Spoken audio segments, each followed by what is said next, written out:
上任后的第一份国情咨文，川普自我感觉良好，鞠躬过去1年的政绩，也展望未来的时程。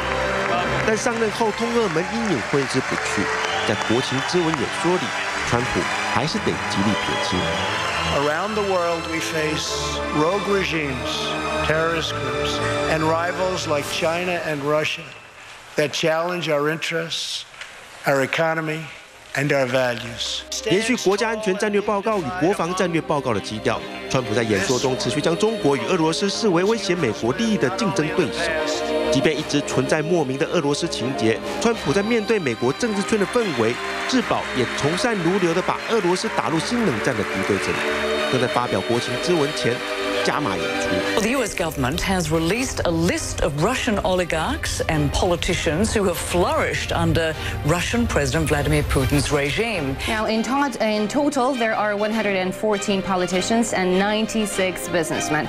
Those businessmen whose fortune is over $1 billion, and they've got business in Europe or in the United States, are also, according to the U.S. Treasury Department, in the inner circle of the Russian president. 这份克林姆林宫名单横跨俄罗斯政商界共200多人，但有媒体检视后发现，商界名单与去年福布斯的富豪榜吻合，而所谓核心圈的政界名单似乎是俄罗斯各机关的电话本。彭博社就质疑，花了大半年做出来的名单竟是复制加贴上而来。此外，虽然有分析认为这份名单意在对普丁核心圈人物施压，进而影响他3月的总统大选。 但公布报告的美国财政部却是这么说的 ：“It is not a sanctions list, and the inclusion of individuals or entities in this report does not and in no way should be interpreted to impose sanctions on those individuals or entities.” 这样的结论真让人为这份报告公布的目的摸不着头绪，但也确实惹得普丁很不开心。Список совершенно неслыханный, потому что фактически врагами Америки объявлено все руководство страны. Ну, кроме вас, вероятно, нельзя. Я сейчас закончу, да. Обидно, слушай. Да. 普丁讽刺性的笑谈这份名单，竟然没有把他本人入列。但他话锋一转，指这名单会让复杂的俄美关系更加恶化。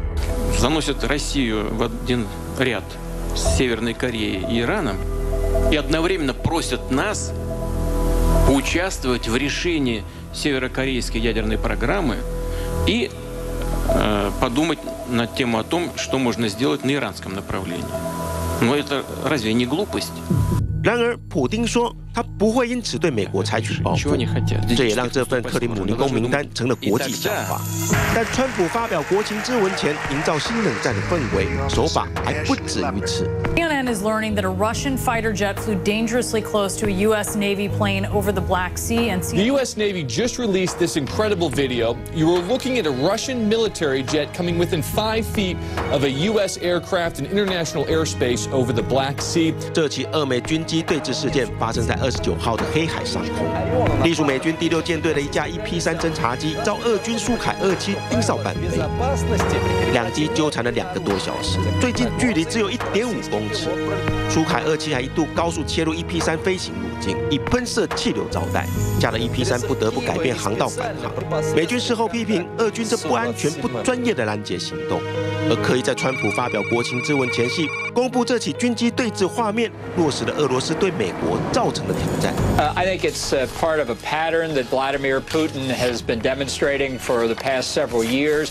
I think he is pushing against the constraints that Russia's felt over the past several years. He's still pressing in the Trump administration, and I think what it tells us, both with respect to these provocations at sea, but also in the bigger question in Eastern Europe, in the Middle East, in the Far East, as Putin tries to expand Russian influence, how we're going to counter it, how we're going to deal with it. Because I do think American interests are adversely affected by this new Russian assertiveness.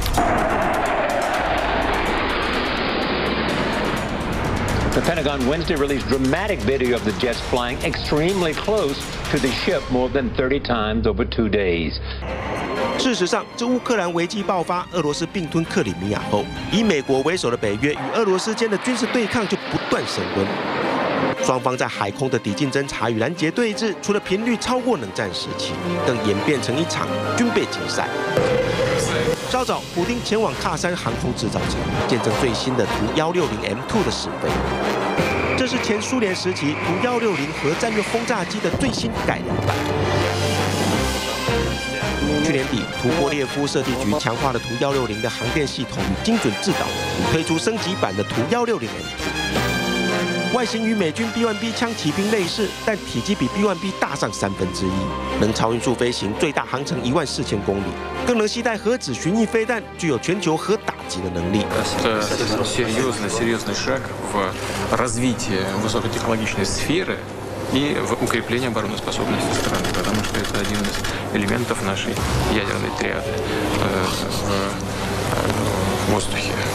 Это очень знаковая вещь. 普丁看完试飞后相当满意，当场允诺要签下总值1600亿卢布（约合30亿美金）共10架图160M2的订单，强化俄罗斯在3位一体的核打击中战略轰炸机平台的实力。We know that weakness is the surest path to conflict, and unmatched power is the surest means to our true and great defense. For this reason, I am asking Congress to end the dangerous defense sequester and fully fund our great military. 而在俄罗斯加强核威慑的同时，川普也在国情咨文中重申要重建美国的核武库。We must modernize and rebuild our nuclear arsenal, hopefully never having to use it, but making it so strong and so powerful that it will deter any acts of aggression by any other nation or anyone else. 这是川普为通俄门自我解套，更为军工复合体的战略服务。而对普丁来说，俄罗斯3月的总统大选虽胜券在握，但重返强权荣耀仍是他许给俄罗斯人的承诺。也因此，诸如黑海频发的军事对峙，类似的美俄角力，显得是各取所需，只为两人的执政铺垫道路。